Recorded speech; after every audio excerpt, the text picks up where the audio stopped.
ایک شام غریبوں کے نام، بولو ایک شام غریبوں کے نام، دوسرے شوہر کے ساتھ تو ہوتی ہو لیکن ایک شام تو غریبوں کے ساتھ بھی تو گزارو۔ اور متا تو متا ہے، اتمتع بک قضا و قضا، میں آپ سے متا کرتا ہوں آپ کے ساتھ گھنٹے کے لیے 2 گھنٹے کے لیے، پہلے آئیے پہلے پائیے۔ یہ میرا فن تھا، کسی زمانے میں 20-30 سال پہلے میں کرتا تھا لیکن میں نے چھوڑ دیا، سمجھے بھائی جان، اب میں نے توبہ کر دیا۔ اس کے امام اگر بلوچ ہوگا یا امام اللہ کا بھلا کرے سندھی ہوگا، وہ اس سکتے مکتے نہیں جانتا، وہ تو ایک ہی سانس کے اندر ظالم کو مت چلے گا، جیسے کہ قاری محمد علی مدینہ کا پڑھا ہوا مدنی رحمۃ اللہ علیہ۔ الحمد لله رب العالمين الرحمن الرحيم مالك يوم الدين إياك نعبد وإياك نستعين اهدنا الصراط المستقيم صراط الذين أنعمت عليهم غير المغضوب عليهم ولا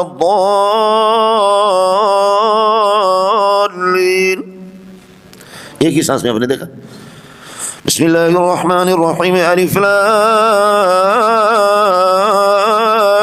میم ذلك الكتاب لا ريب فيه هدى للمتقين الذين يؤمنون بالغيب ويقيمون الصلاة ومما رزقناهم ينفقون والذين يؤمنون بما أنزل إليك وما أنزل من قبلك وبالآخرة هم يوقنون أولئك على هدى من ربهم وأولئك هم المفلحون۔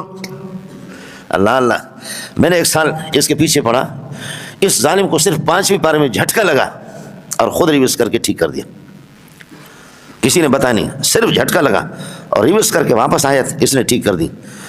اور کہیں مولانا میری دانش کے مطابق نہ اس نے کوئی شد چھوڑا نہ مد چھوڑا، مدات منفصلہ نہیں پڑھتا تھا، متصل پڑھتا ہے۔ اگر شروع کیا تو تمام مدات منفصلہ متصلہ دونوں پڑھیں گے، اور اگر چھوڑیں گے تو سب کچھ چھوڑیں گے۔ اس قسم کے اگر آپ کائنات میں قسم بھی اٹھائیں کہ اس قسم کا ماہر ائمۃ الحرمین ہے ہی نہیں، وہ اس جگہ تک پہنچ ہی نہیں سکتے۔ یہ سندھی کا بچہ کتنا ماہر تھا، اس لیے مفتی محمود رحمۃ اللہ علیہ بھی آغوش میں لیتے تھے، حضرت علامہ بنوری رحمۃ اللہ علیہ بھی اس کے لیے مرتے تھے، بنوری بھی اس کے عاشق تھے جی، کہ کس قسم کا ماہر آدمی تھا۔ اس لیے موقع اگر مل جائے نا کسی اچھے قاری سے جو بے تکلف ہو، آسانی سے آپ پڑھ سکتے ہیں۔ میں نالائق قسم کا آدمی ہوں، کئی دفعہ ارادہ کیا کہ جا کر کے 2 مہینے ان کے پاس لگا دوں چھٹیوں میں، لیکن قاری محمد علی ہم سے چلا گیا جی، اور ہم نالائق جو ہے نا اس طریقے پر پڑھنے کا موقع نہیں ملا۔ میں نے ان سے سند لی، مجھے سند اس نے دی، ائمۃ الحرمین کی دستخط ہے اس پر۔ میں نے ان کو امتحان دیا تھا، امتحان دینے کے بعد تو میں نے کہا کہ آپ مجھے سند دے دو یادگار کے طور پر، مجھے کرنا کیا ہے؟ فرمایا میں اپنے مدرسے کی سند دیتا نہیں، یہ آپ کے لائق ہی نہیں ہے۔ میں نے چونکہ مدینہ میں پڑھا ہے، یہ باقاعدہ ائمۃ الحرمین اس کی بہت احترام کرتے تھے، عزت۔ فرمایا مدینہ میں جاؤں گا اور وہاں سے سند سعودیہ سے لے کر پھر یہ مسجد نبوی میں پہنچا، مجھے وہاں سے فون کیا، ارے بابا، ارے پیے جو نالو چھا والد صاحب کا نام کیا ہے؟ تو میں نے کہا نیک محمد۔ تو پھر یہ کہ نام لکھوا کر کے ائمۃ الحرمین کے دستخط کیا اور دستخط کر کے پھر سند مجھے پہنچا دی، واپس آ گیا۔ ہمارے حضرت اقدس مفتی عبدالشکور ترمذی رحمۃ اللہ علیہ، جن کے میں نے 3 مہینے پڑھا 1417 کے اندر، تو مفتی صاحب نے مجھے سیاح ستہ کی سب کی اجازت دی اور فرمایا کہ میں اپنی سند آپ کو دینا چاہ رہا ہوں قرات کی، جو حضرت تھانوی رحمۃ اللہ علیہ کی، اور ان کی جو سند ہے جو ہمیں اجازت ہے۔ تو میں نے وہ لی نہیں، میں نے بس میری نالائکی تھی، میں نے کہا حضرت میں نے تجوید پڑھی نہیں ہے، میں نے تجوید پڑھی نہیں ہے، تو اس لیے وہ حضرت تھانوی والی اونچی سند ہے قرات کی۔ تو ان کے والد صاحب مفتی عبدالکریم گمطلوی رحمۃ اللہ علیہ، وہ حضرت تھانوی کے خاص مفتی تھے تھانہ بھون کے، لیکن وہ سند میں نے اسے لی نہیں۔ خدا کے لیے اس مسئلے کو سمجھو، ابتحال کہتے الاجتہاد فی الدعاء، دعا کے اندر گری و زاری کرنا، دوسرے کے خلاف بد دعا کرنا۔ اب عیسائیوں نے چونکہ مناظرے میں جب ان کو شکست ہو گئی تو شکست کے بعد انہوں نے کہا کہ جی مباہلہ، تو حضرت نے فرمایا کہ آؤ مباہلہ کرتے ہیں۔ مباہلے میں یہی ہے کہ آپ میرے خلاف بد دعا کریں، میں آپ کے خلاف بد دعا کر دوں، تو جو خدا کا باغی ہوگا وہ پکڑا جائے گا۔ اور مباہلے میں ہم اپنی پوری نسل کو ندعو ابناءنا و ابناءکم و نساءنا و نساءکم و انفسنا و انفسکم۔ شیعہ کہتے ہیں کہ فاطمہ کو لے گئے باقی بیٹیوں کو نہیں لے گئے۔ پہلی بات یہ ہے کہ فاطمہ کو لے گئے باقی بیٹیوں کو نہیں لے گئے، اس لیے آج تک وہ کہتے ہیں کہ فاطمہ نبی کی بیٹی ہے باقی بیٹیاں نہیں ہیں، یعنی الیاذ باللہ زینب اور رقیہ اور ام کلثوم ان کو ولد الزنا بتا رہے ہیں کہ اللہ آپ کو بھلا کرے، وہ نبی کی بیٹیاں نہیں ہیں۔ اس لیے میں نے جمعے میں اعلان کر دیا کہ میرے پاس لاکھوں گواہ ہے کہ ساجد نقوی اپنے باپ کا نہیں ہے۔ اب اس پر اللہ آپ کو بھلا کرے، کہیں کبھی ہمارے خلاف ایف آئی آر ہو رہا ہے، کہیں کیا ہو رہا ہے مقدمے، وہ کوئی مسئلہ نہیں ہے۔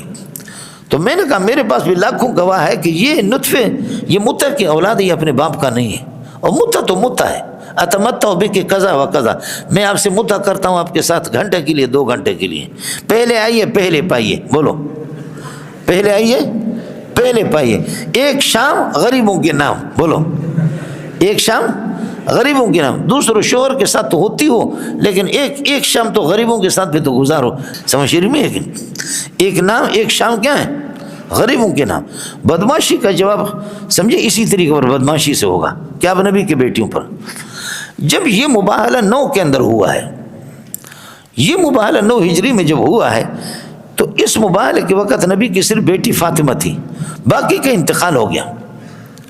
حضرت رقیہ کا سن 2 میں انتقال ہو گیا، ام کلثوم کا 4 میں ہوا، اور 8 کے اندر حضرت زینب کا انتقال ہو گیا. تو 3 بیٹیوں کا انتقال پہلے ہو چکا تھا، تو ان کو کیسے لائیں؟ آپ سمجھے نہیں سمجھے؟ ایک مسئلہ. دوسرا مسئلہ یہ ہے کہ سب کو لایا بھی نہیں تھا. آگے ندو ابناءنا و ابناءکم، تو آپ کے بیٹے تھے، بعد میں انتقال ہو گئے، لیکن آپ اپنے بیٹوں کو نہیں لائے، تو کیا ان کے بیٹے ہونے کا انکار کرو گے آپ؟ نبی کے اس وقت بیٹے موجود تھے کچھ، اور بعد میں پھر ان کا انتقال ہو گیا. سمجھے؟ بلوغیت تک نہیں پہنچے. تو جیسے کہ بیٹوں کو آپ صلی اللہ علیہ وسلم نہیں لے گئے، تو پھر بھی ان کے بنوت اور بیٹے ہونے کی نفی نہیں ہوتی. تو اگر کسی بیٹی کو نہیں لے گئے تو اس کی نفی کہاں ہوگی؟ آپ میری بات سمجھے؟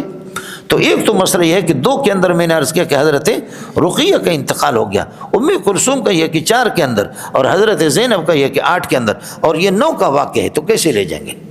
اور دوسرا یہ کہ آپ اپنے سارے بیٹوں کو بھی تو نہیں لے گئے تھے، کچھ پہلے بڑھ گیا. تیسرا ان کا ایک اعتراض ہے، وہ یہ ہے کہ ندو ابناءنا و ابناءکم و نساءنا و نساءکم. علی ابنا کے اندر داخل نہیں، وانفسنا وانفسکم نفس کے اندر داخل ہے. علی جب نفس نبی ہے تو نبی کے وصال کے بعد پھر یہ کہ علی خلافت کا حق علی کو ہے. سمجھ رہی ہے کہ نہیں؟ جواب یہ ہے کہ حدیثیں آپ کی کتابیں بھی بھری ہوئی اور ہماری کتابیں بھی بھری ہوئی. حضرت حسن اور حسین نبی کے نواسے تھے، لیکن آپ نے فرمایا ان ابنی ھذا لعل اللہ یصلح به بین فئتین عظیمتین من المسلمین. آپ نے حضرت حسن اور حسین کو اپنا ابن کہا ہے، حالانکہ نبی کے نواسے تھے، ان کو ابن کہا مجازی طور پر، تو علی بھی اسی میں داخل ہے. تو جیسے ان کو خلافت کا حق براہ راست آپ نہیں دیتے، تو علی کو کیسے دیتے؟ کس کو سمجھ میں آ گیا؟ اہل حدیث کے 2 اصول اطیع اللہ و اطیع الرسول، کہ فلان جگہ پہ فاتحہ پڑھنا ہے فلان موقع پر، اور اس کی یہ دلیل حدیث ہے. کائنات میں آپ کو ملے گا بھی نہیں، چونکہ نالائق میں بھی ہوں اور آپ بھی نالائق ہیں. حدیثیں نہ آپ کو یاد رہتی ہے نہ فن کو، تو صرف پتہ کر لو کہ کہاں پڑھیں گے، یہ کسی کو معلوم نہیں. سوال ہی نہیں ہے. ظاہر ہے کہ میں آپ کو زیادہ پیسے نہیں دے سکتا، لیکن یہ کہ 1000 5000 تو آپ کو دے سکتا ہوں، کہ میں بھی ادھر ہی ہوں، کہ آپ غیر مقلدین سے پتہ کریں کہ حضرت ہم تو آپ کے لوگ ہیں، ہم پڑھیں گے کس ٹائم پہ پڑھیں گے، کہاں پڑھیں گے. تو کسی کتاب میں نے نہیں پڑھا. یہ میرا فن تھا کسی زمانے میں 20-30 سال پہلے میں کرتا تھا، لیکن میں نے چھوڑ دیا. سمجھے بھائی جان؟ اب میں نے توبہ کر دیا. اس قسم کے مناظرہ، لیکن یہ اس قسم کے مسجدوں میں شور شغب جو کرتے، تو کہاں پڑھنا ہے؟ کہیں بھی نہیں. ابو ہریرہ خود اس آیت سے اتنا ڈر چکا ہے کہ اس کو کسی نے کہا کہ کہاں پڑھیں گے، تو ترمذی میں فرماتے یتبع سکتات الامام، امام سکتہ. تو جب فاتحہ واجب ہے تو امام پر پھر سکتہ واجب ہوگا کہ امام سکتہ کرے تاکہ آپ فاتحہ پڑھیں. اور امام کے سکتہ کرنے کا کوئی بھی قائل نہیں ہے. امام اگر بلوچ ہوگا یا امام اللہ کا بھلا کرے سندھی ہوگا، وہ اس سکتے مکتے نہیں جانتا.